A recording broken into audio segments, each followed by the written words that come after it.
Schools Network slams the military for claiming that schools for indigenous students are used to recruit communist rebels. The Save Our Schools Network believes the government has a hidden agenda behind its attacks against schools that help poor indigenous peoples' communities.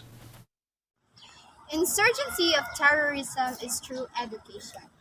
Insurgencies are complex phenomena with a variety of political, economic, and social factors that contribute to their emergence and persistence.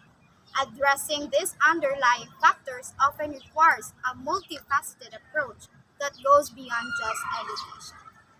While education can be a powerful tool in addressing some of the underlying issues that may contribute to the rise of insurgencies, it is not necessarily a comprehensive solution to countering an insurgency such as the one posed by the New People's Army or NPA.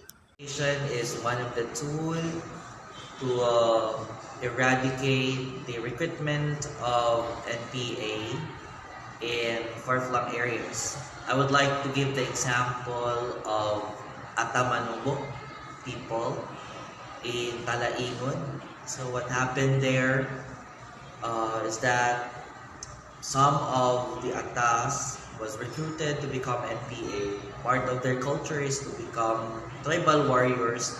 So it is easy for them to get in touch with these ideologies of NPA.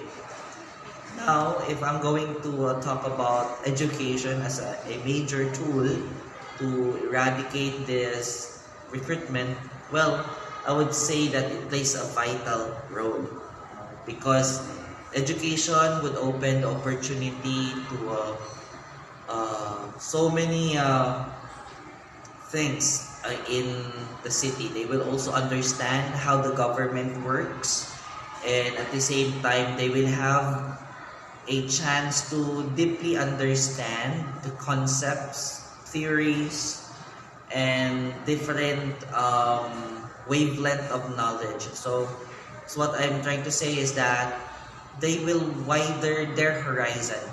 So at the same time, they can also preserve their culture. What USEP is trying to do right now is to have a Malabog extension campus. And that's a great help to the people in Talaingon because they can preserve their culture, their indigenous knowledge, and at the same time they could have their free education. And I do believe that it is one way of saving these indigenous people since they are marginalized since time immemorial.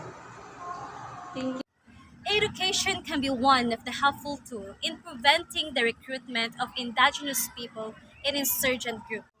Access to quality education can provide indigenous communities with knowledge and skills they need to participate fully in society and pursue their economic operations.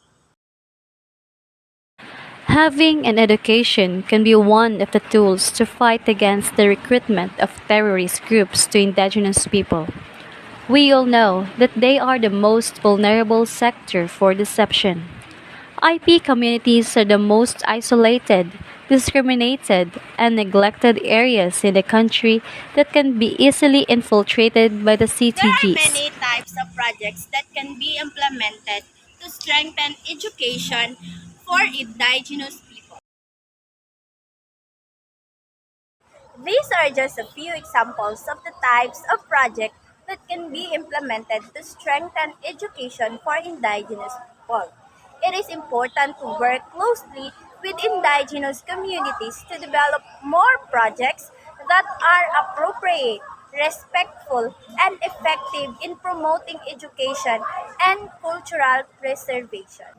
Government support is strengthening education in remote areas. Government have an important role to play in supporting and strengthening education for indigenous people.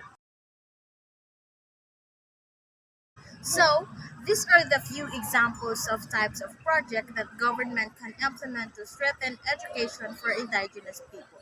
It is important for government to work collaboratively with indigenous communities to ensure that this project and respectful, culturally appropriate and effective in promoting indigenous education and empowerment.